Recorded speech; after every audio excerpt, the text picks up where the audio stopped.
possible. That in fact, all we need to do is stand up to be counted. And today I ask my fellow 99% Kenyans to stand up and be counted, to show them they are not going to arrange us. They are not going to plan us. They are not going to put us in a box and call us the only way. We, as 19%, 99%, are the only way for this country's future. And just like David, I want us to all be Davids, to stand up to the challenges of today, the challenges of poverty, of disease, of very serious disenfranchisement and barriers, the challenges of bringing up a child, challenges of making sure there are no more malnourished children, that create such a big gap between those who have and those who don't.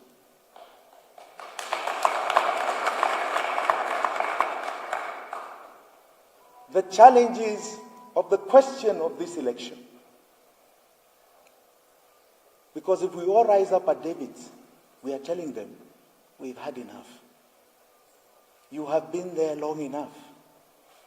We have known the sum total of your experiences over 60 years. Our competitors have been there over 30 years. An audit will tell you, and I ask this room, who believes that the sum total of these competitors 30 years plus in power has made our lives better? Please put up your hands. Please put up your hands. Those who believe and those who don't.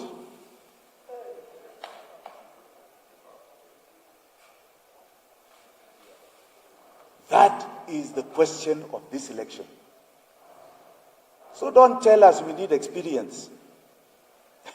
Your experience, we have seen the results of your experience. We are living it. We are living it, are we not? We are living the results of your experience. Zero, if not negative zero.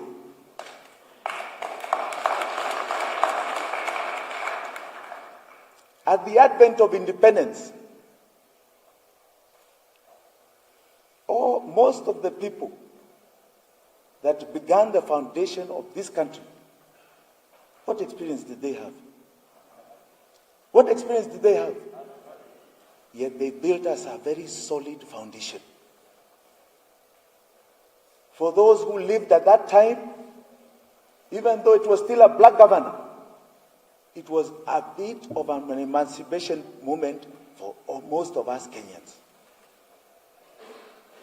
So don't tell us experience. We are resetting Kenya, and that's what we need to do.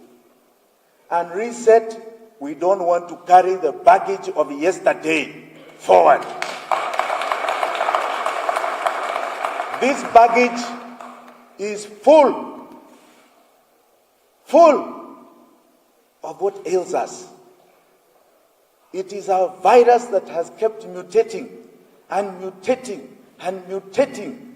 We are now getting into the third generation of mutation. Just to give you a graphic example, Ruto in 2013 transformed itself into a mutant called Jubilee in 2017. And now, various two strains, one called Omicron and one called Delta. It is the same virus of 2013, just in two different mutants, two different strains, but the same virus. And you tell us there is change. The people of Kenya are going to show you that they are the dawa, they are the vaccination. That is what this election is about. It's not about positions. It's not about cattle trading. You're seeing people who have been even on opposites in terms of the position on a constitution amendment called BBI, coming together for the convenience of trading positions. This cannot be the Kenya of 99% of us. It cannot be. So when you ask yourself what is the question of this election, ask yourself what is going to change. What is going to change in our lives, and who has the capacity of making that change happen? I think I've articulated our competitors.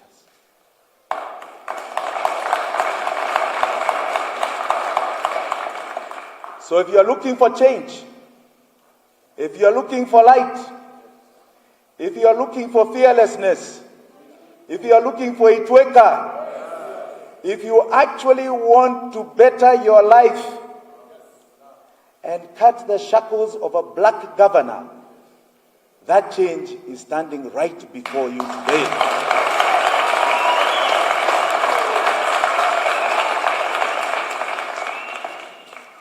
That is what this election is about. And they say, when you are sick, you look for a surgeon, you look for a doctor, you don't look for a mechanic of a vehicle. Correct? You don't look for a mechanic of a vehicle. Right here before you ni daktari wa dawa ambao inamuuma.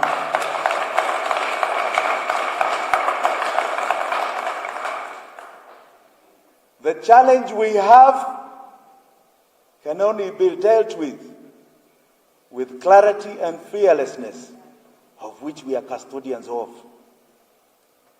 I and my team are very clear about this.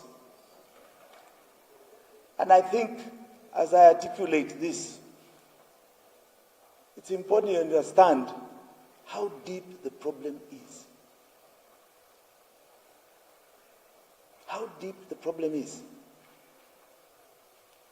Today, 75 shillings of 100 shillings. Revenue collected by the government is going to debts. We are mortgaged to creditors. You are not independent anymore. 82% of our children are failing in schools.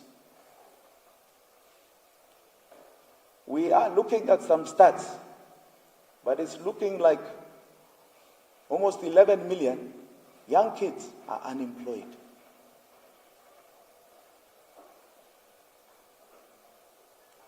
The cost of everything we do keeps going up and up, not commensurate with our income. Sri Lanka, that you are watching on TV, is not far away for Kenya. The coffers are empty.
all our competitors are telling you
and we need to make sure that the face of Kenya is the face of this nation.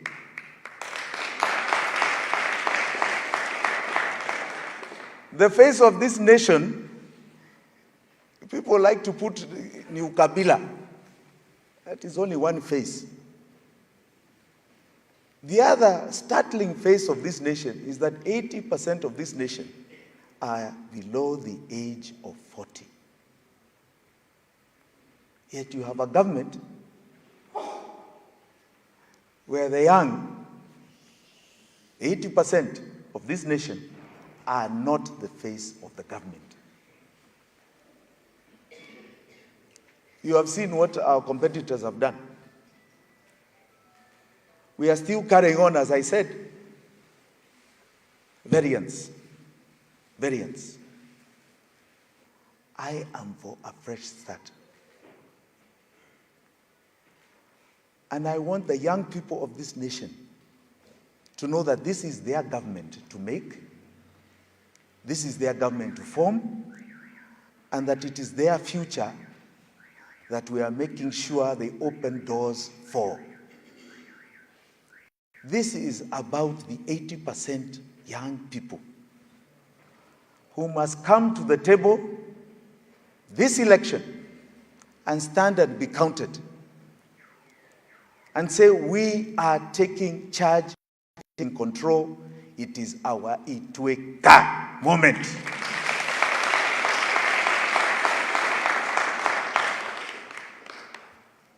And this time, don't ask for internship. Even our forefathers, when they came and took over from the Mzungu, they didn't get any internship.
has been part of a reform agenda on the African continent, legally. Electoral processes been in the forefront. Represented the current president of Mozambique when they were having big disputes, armed disputes, was in the forefront of ensuring peace in that wonderful African nation. He is a friend, a dear friend, who I can tell you has had my back and would have your back many times over. Will stand up to be counted as a patriotic Kenyan. He's one of those that has been in the forefront of pushing me and telling me, even as far back as 4 years ago, Jimmy, you can't let Kenyans down. You have so much in you, so much you can give this country.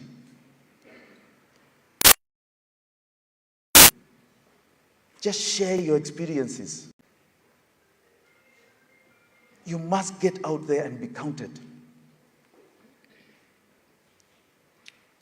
And even when we didn't want politics, frontline politics, he has been there. He was the easiest choice because I know if you want to save hands, he is it. And I wanted to protect him because I felt, he gave me a siasa si mchezo. But really, it is the time for young people. It is your time to be counted. It is your time to take lead. So we know you protect him and hold him, as you will I. Ladies and gentlemen, I want you to be upstanding as I unveil my wonderful running mate, a great son of this soil, a great young man, a diligent professional, a great friend, my brother, my young brother, Willis Otieno.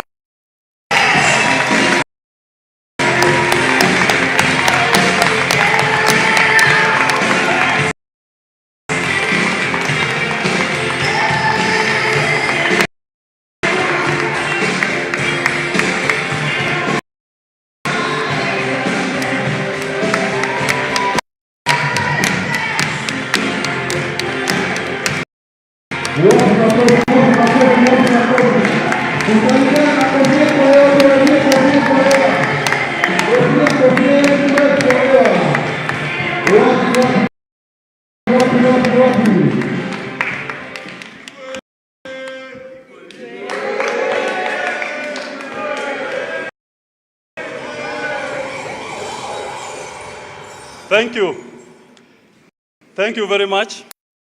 The fifth President of the Republic of Kenya, His Excellency Jimmy Wanjigi, the Safina Party Fraternity, led by the Secretary General, John Wamagata, and our party leader, Paul Muite, the great people of Kenya who stand here today, I thank you for coming here today to witness my unveiling as the Safina Party the Deputy President running mate for His Excellency Jimmy Wanjigi.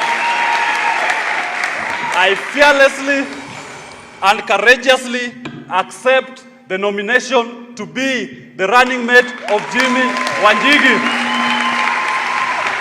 As I stand here today, I trace my journey as a journey of faith, a journey that shows that everything is possible and there's an opportunity for every young person in this country. I start from my small village in Masumbingia in Siaya County, where I grew up herding cows, going to the stream to collect water from my head. 30 years after independence, when the promise of fighting disease, poverty, and unemployment was the promise which was made 30 years after I was born, that same call is being mentioned today. We've had, on aggregate, 60 years plus since independence. We've had political leadership that on aggregate share between themselves more than 90 years experience in government. But what has that led us to? We stand here today when the problems of this nation are more than they were 10 years ago. What is the easy way out for us? I could have chosen the easy way out and said, let me stay in my profession. Let me continue enjoying the little that I've made as a lawyer. But what about my neighbor who has gone to sleep angry? What about that young man who is dying because he is not able to pay for his health care? What about that young man whose only crime is that he went to university, he graduated, and has not been able to get a job? Then he bought a boda, and he has to pay a myriad of licenses every year. He has to pay a token to the police every day. He has to pay a token to the county governments every day to be able to earn a living. And out of all that, what happens to him? Every day, his motive. Stand up and have our voices heard. If we continue on the same trajectory, this country is going down. There is no special formula for government. Government is about ideas. What are the ideas that we bring to the table? As it is, to make the decision that I'm going to start with my brother, His Excellency Jimmy Wanjigi, was so easy. The choices were the following. One side of the campaign said they are going to give 10 billion, they are going to give 100 billion Mamamboga, 10 billion to Boda Boda. The other side said they'll give 6,000 shillings every month. Their solution to the problem that we face, which is the economic problem, is distribution. Our solution is not distribution. Our solution is production. What we need is a country that produces more for its people. A country that can release the human potential of our young people. We have more than 11 million young people who are unemployed today. Africa is 1.3 billion people. That is a market. What are we doing to expand the outreach of our people, to access that new market, to provide services in that region? The other day we were told that we need to do away with some courses at the university. English is not necessary. BA education is not necessary. That is the policy of the past. In sub-Saharan Africa, even in the Eastern Africa region, how many countries are looking for English-speaking teachers? We should be thinking of solutions. We should not be penalizing our young people when they go to school, when they acquire knowledge, when they offer themselves to serve the country, to serve the continent, to serve the black man. We must encourage them. Today, as we stand up, we are being told that the face of Kenya has been presented by our competitors. But the statistics tell us 80% of our population are young people. You cannot grow as a country if you exclude 2/3 of your population from government. Government can only grow when it is the face of its people. The Jim Willie ticket represents the experience of His Excellency in government and in business, and the inexperience that is informed by the ideas of youth and vigor that I will bring into this campaign that encourages the youth to stand up and take their right position in our country. And we must do so fearlessly. We lose nothing, but we lose everything if we don't take our rightful place in this election. The choices, as have been said, are stark clear. The one side has metamorphosed into, they are both Jubilee. One is Tano Tena, now called Kenya Kwanza. The other one is Azimio, still Tano Tena. Jubilee in both of them. And I say this, if the last 10 years have been success to the country and to you as an individual, the choice is clear, vote for them. But if the last 10 years has been pain, has been despondency, has been anger, then the best way to go is to accept and to vote for the Jimmy Wanjigi presidential ticket. We will not ask of the vote of those who are enjoying the last 10 years. We will ask the vote of those who've suffered from the failed policies and projects of the last 10 years. And they are the majority of our nation. We cannot, at this point, be discussing the question of how to enhance Tano Tena. It cannot be Tano Tena. It has been Tano Terra. We must now start with Tano Fresh. Fresh ideas. Fresh ideas that will take our country to the next level. The persons who cause the problems of our economy cannot provide the solutions to those problems. It is us to now provide a platform through which we will show the people of Kenya how we can transform this nation to be a great nation, how we can provide opportunity to our youth, opportunity to our women, opportunity to our old people. When you pay an old person 4,000 Kenya shillings every month, and the cost of living, the food basket today, if I asked you, the food basket today to live a decent life as an old person, 4,000 shillings is not enough. The social security net you're trying to create is a failure.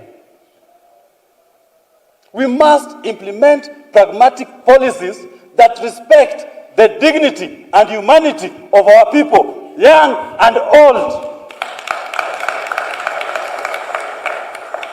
That is why I stand here today with utmost humility to accept to be the running mate of His Excellency Jimmy Richard Wanjigi.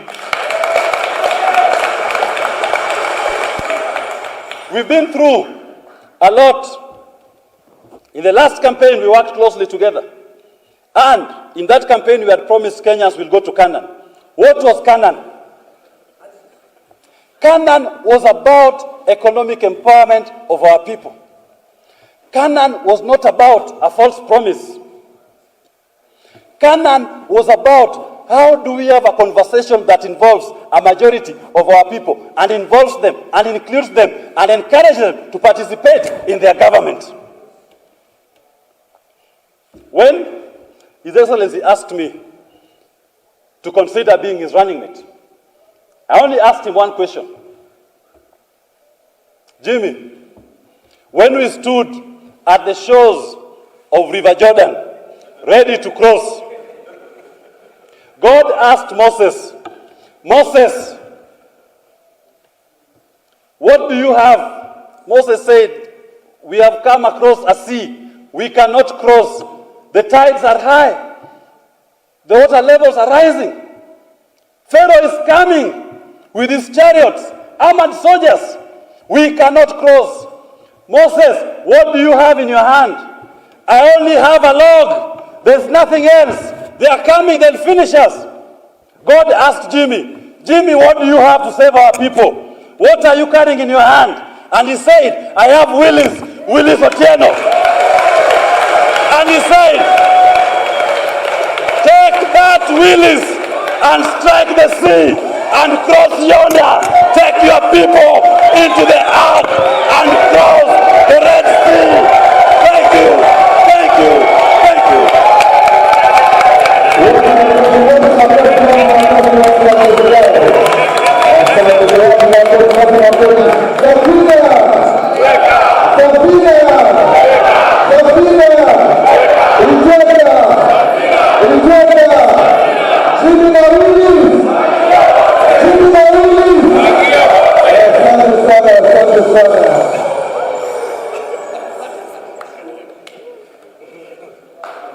Wow. Another round of applause. No tickets. Naitwa Jimina. Sasa niwaulize tarehe 9 Agosti. Mmeamua? Tumeamua. Takia wote. Si ni Jimina Willis. Tumemaliza hesabu. Ama na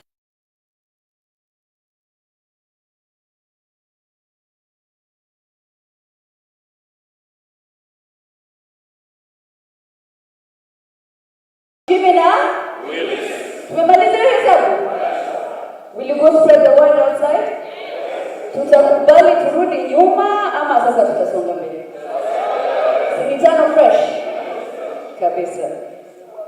Your Excellency, allow me to invite a couple of people as well who we have you and Willis running, but we also have other people running under Safina. And I would like to invite Mr. Peter Gitao, who is our gubernatorial aspirant in Kirinyaga.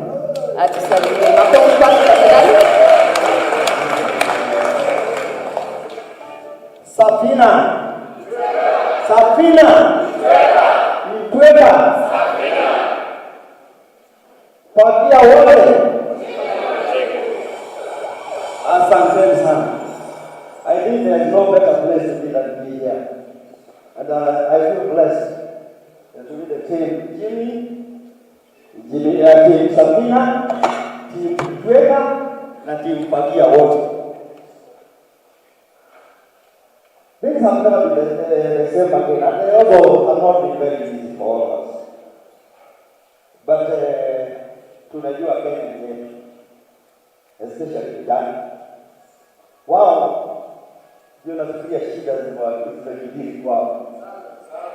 Wengi wamesoma, wako na vyeti, lakini kazi hakuna.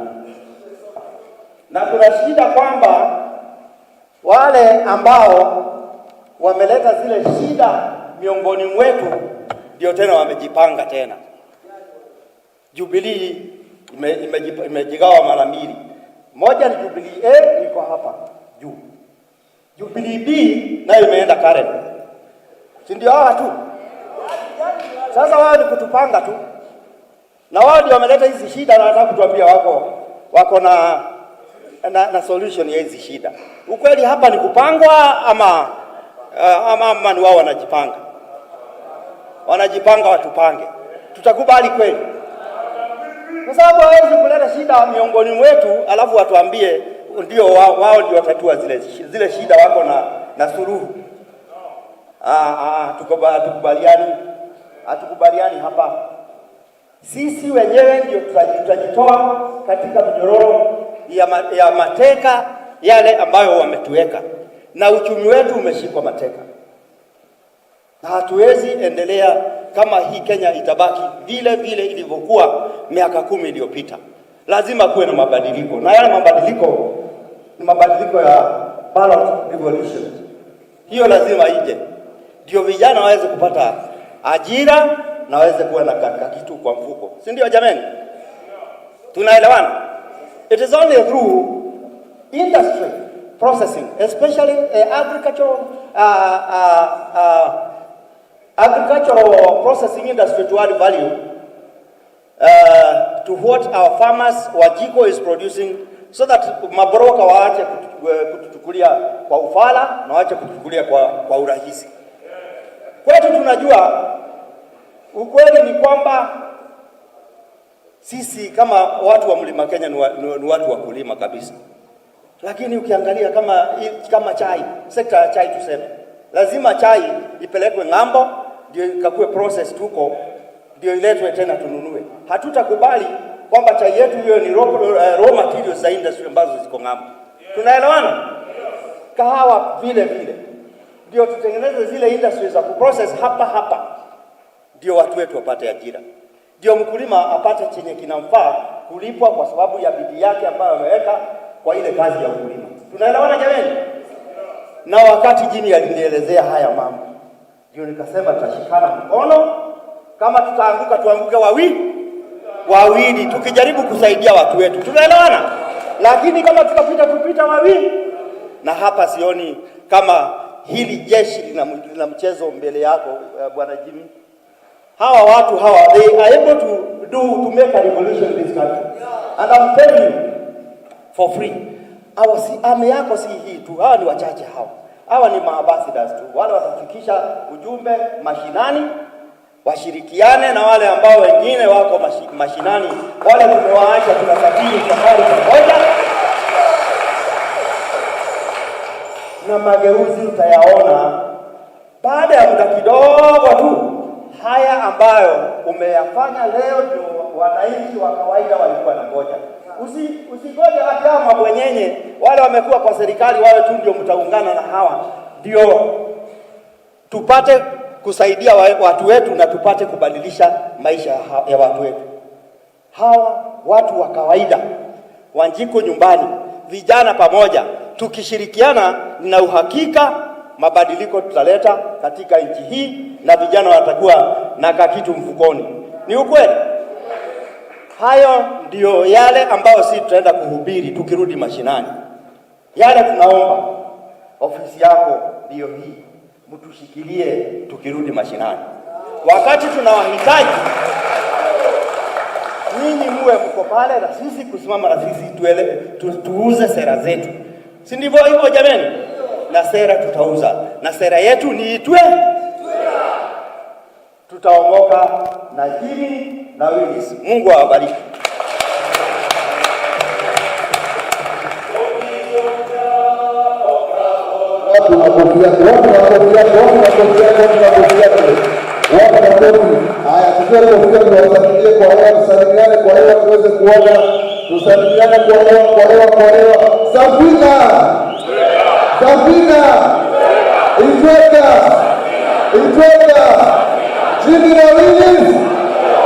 Jimmy na Willis.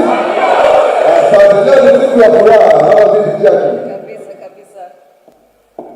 Lakini hata bila mic sauti yangu sinasikia. Iko sawa? Ama ni tune kidogo? With your permission, Your Excellency, if I could invite our Murang'a gubernatorial aspirant as well, Dr. Moses Mwangi. Wapi makofi. All the way from Murang'a County. All the way from Murang'a County.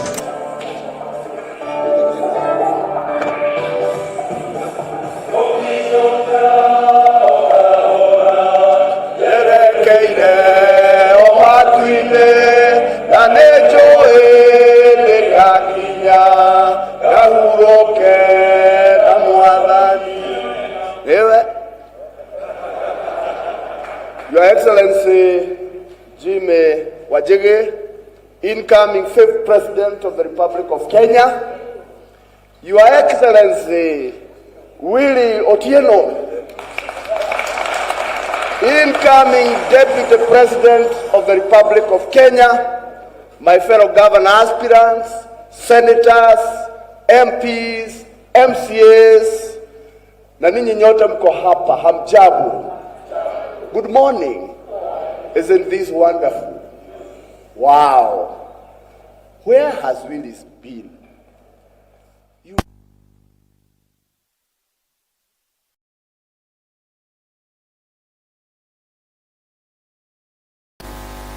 Governor Murang'a 2022.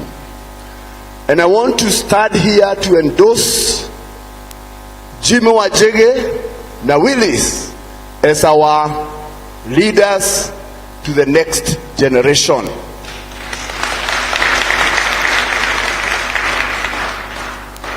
What we have in this ticket is real change. What they are selling and we are selling together is to put in people who have not been in government. They have not been part of the problem, so that they can bring in new ideas. And I see many of you, like Dr. Moses, I have not been in government. I am a pharmacist. I'm in the healthcare. I have seen our healthcare system go down. And the same story. So we have a ticket of an army of people that bring on the table new ideas to make the Kenya we want. In every election, as our president has said, there are questions. And my understanding of elections is that there are two types of election. One is about kazi iendelee, mambo iendelee vile imekuwa. Na vile imekuwa, Kenyans are going to bed hungry. We pay great homage to a former president, His Excellency Mwai Kibaki, who took Kenya when in 2001 it was negative 1.8% growth and brought change that took us to 7.3% GDP growth. And by the time he left in 2013, people 39 were going to bed hungry because they could not afford 200 shillings to feed themselves. 10 years later, today the statistics tell us that 63 out of 100 people are going to bed hungry. Are we better off? We are worse. And the same very people who have been there, they want to tell us they have a solution. So what do we do with them? Fagia, water. In my own county, in Murang'a, it is the same story. A county that at one time, you may not know this, Murang'a, there's a time the government of Kenya could not be able to pay civil servants. They would go to Murang'a. Even Tanzania, Murang'a was where it is. But today our farmers, we produce tea, we produce coffee, but there is poverty. How come we can be producers of coffee?